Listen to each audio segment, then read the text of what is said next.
Fala, gente! Como é que está o coração? 5 da tarde, o São Paulo tem, segundo alguns dos seus jogadores importantes, segundo o seu técnico, segundo a direção do clube, segundo muitos torcedores, incluindo este aqui, a decisão mais importante dos últimos 10 anos. A disputa pelo título mais importante da década, a Copa Sul-Americana de 2022.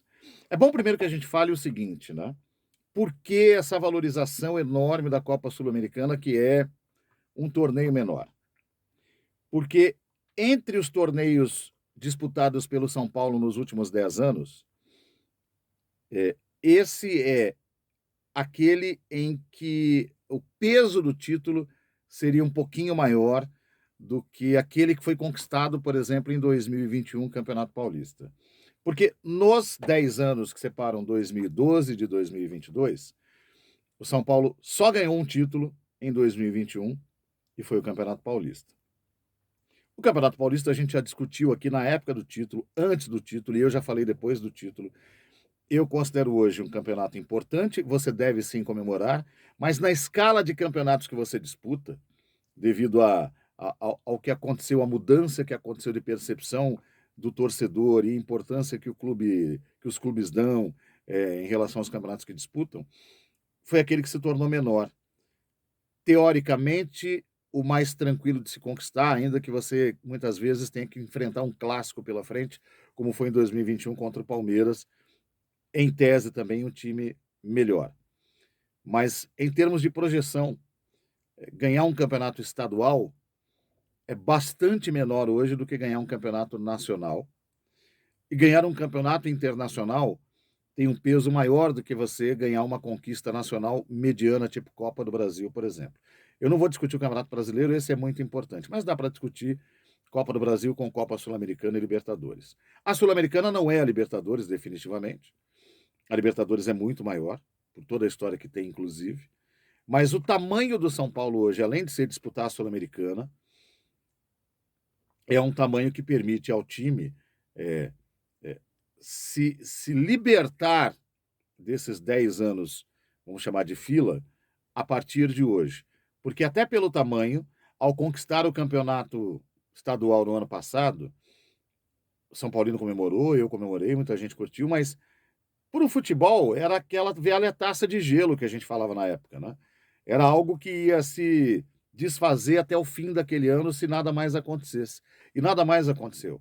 O São Paulo foi eliminado da Libertadores, o São Paulo não conseguiu avançar na Copa do Brasil e não ganhou o Campeonato Brasileiro. Pior, teve que disputar a parte de baixo da tabela do Campeonato Brasileiro. E essa discussão acabou ficando maior ao final de 2021 do que a discussão envolvendo o título ganho no começo do ano, que naquele momento a diretoria do São Paulo resolveu tratar como uma Copa do Mundo, o que eu sempre discordei.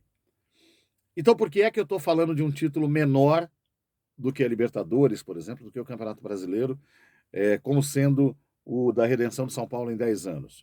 Porque de tudo que ele pôde ganhar nesse período, este é aquele com importância o mais palpável. E eu acho que ganhando o título hoje, a partir de amanhã, muita coisa muda mentalmente dentro do São Paulo, dentro do clube até, e no grupo de jogadores também. É um título que classifica para a Libertadores diretamente na fase de grupos no ano que vem. Dá um prêmio interessante em termos de dinheiro. É fato que o São Paulo está numa situação tão ruim financeiramente que esse dinheiro não vai ser investido em contratação. Ele vai ser diluído no pagamento de dívidas do clube, inclusive com atletas, e o pouquinho que sobrar por ali, certamente, vai ser reinvestido também. Mas ele dá um outro peso para o que o São Paulo pode tentar alcançar no ano que vem. Por exemplo, melhorando o time, pode tentar uma Libertadores da América? Pode, acho que tem a obrigação disso. É do tamanho do São Paulo tentar.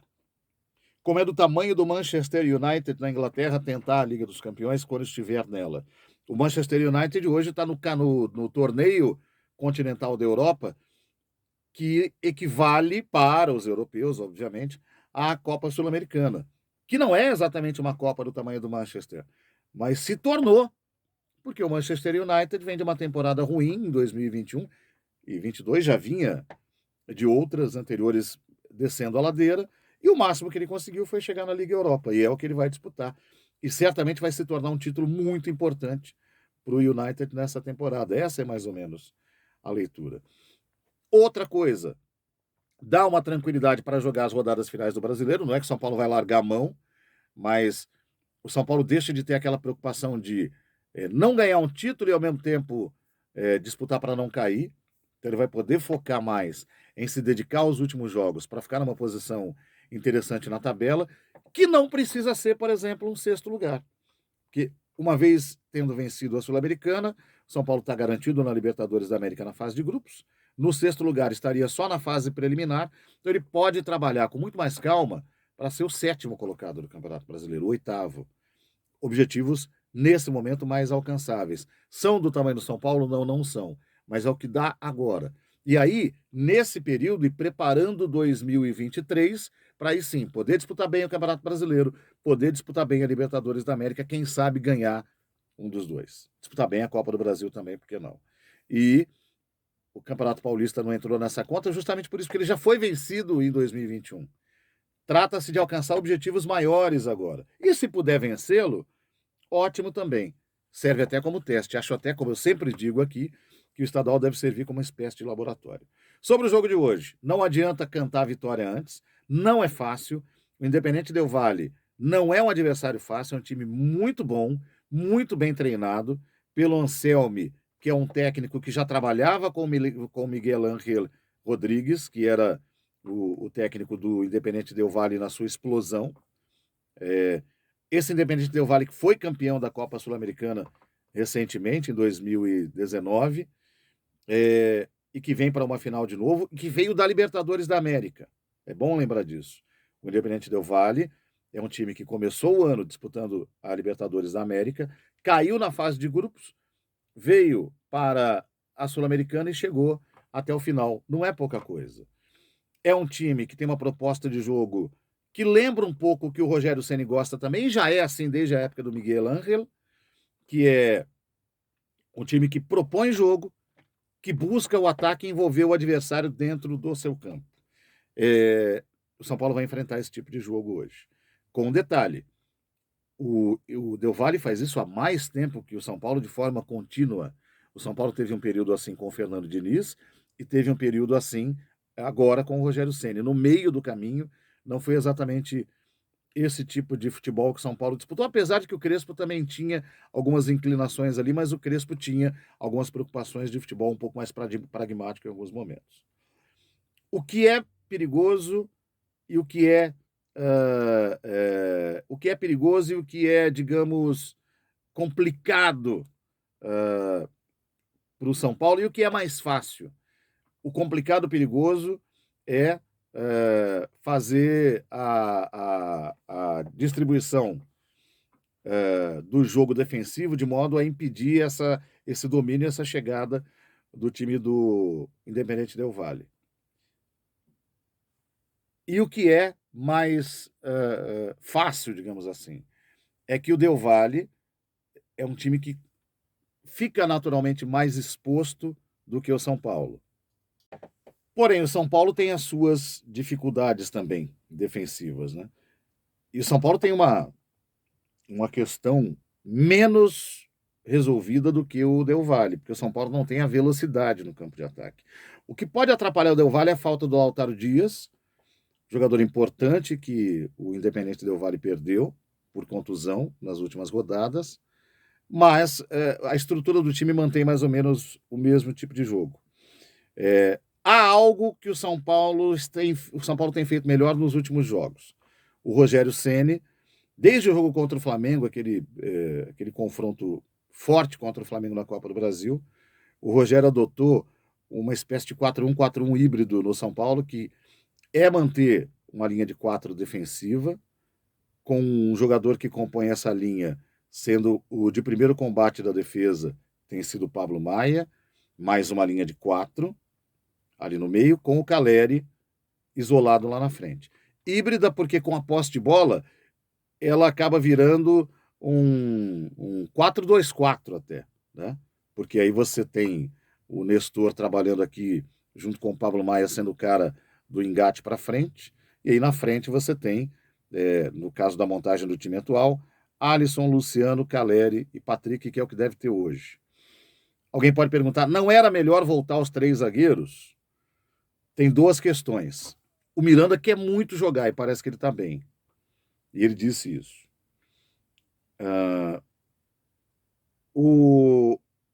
Um time que tem mais jogadores numericamente falando no campo de ataque, às vezes pede que você tenha um zagueiro a mais para marcar. Porém, não sei se o Rafinha joga mesmo, o Rogério gosta dele, tem questão da experiência. Quando o São Paulo está sem a bola, com o Rafinha compondo com os outros 2 zagueiros, Diego e Léo, vira 3. Agora, voltando à questão do Miranda. O Miranda tem muita experiência e o Miranda tem muita qualidade também. A parte ruim é que o Miranda é um jogador de idade mais avançada e que está voltando de uma contusão. Mas o que eu penso é o seguinte, se o São Paulo montar 3 zagueiros com o Miranda ali, pode dar certo. Acho que consegue bloquear as chegadas do Del Valle, mas eu tenho palpite que isso facilita a chegada, apesar do combate ser melhor, ser mais bem feito.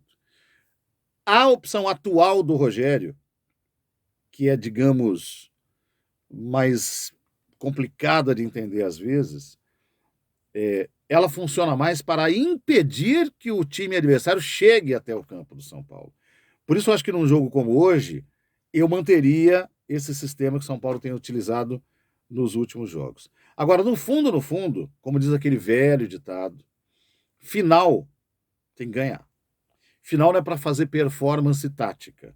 Final não é para você dar nó no adversário. Final conta muito mais a forma como você vai agredir, como você vai chegar e resolver seu jogo, né, do que a forma como você vai distribuir o seu jogo. Evidentemente que você tem que ter uma organização tática inicial. Mas eu me incomodarei pouco se o São Paulo não for tão organizado em campo, mas conseguir agredir e conseguir fazer gol no time do Del Valle. Acho que isso é o mais importante. Entendo que os jogadores do São Paulo têm qualidade melhor do que os jogadores do Independente Del Valle, falando de um modo mais amplo, e por isso acho que é o favorito. Agora, o São Paulo não pode chegar lá, que eu ouvi essa semana o Eduardo Mesquita Pimenta dando uma entrevista na Rádio Bandeirantes para Alexandre Pretzel, dizendo que São Paulo é muito maior que Del Valle. Essas coisas não existem mais no futebol, né? Não existem mais no futebol. Você tem times que o próprio Del Valle é uma prova disso. O Del Valle tem chegado a decisões muito mais vezes do que o São Paulo no âmbito continental. Então ele é menor em estrutura, em tamanho e história, mas em termos de competitividade eles estão muito parecidos. É isso. Eu acredito no São Paulo. Eu acho que finalmente esse portal desgranhento vai se abrir. Lembra que falavam São Paulo só vai voltar a ser feliz depois que disputar de novo uma final de Sul-Americana e o jogo for completo, porque em 2012 o jogo acabou na metade. Quem sabe as coisas não mudam, a gente não vai poder sorrir, vai poder comemorar pra caramba. Comemore, São Paulino, comemore.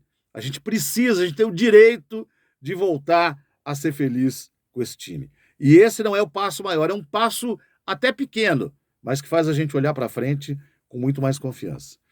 Eu acredito no São Paulo, acho que a gente vence, depois do jogo eu volto aqui comemorando. Vou fazer um apanhado aí do que foi essa chegada até aqui. Valeu, meu povo, grande abraço para todo mundo. Vai, São Paulo!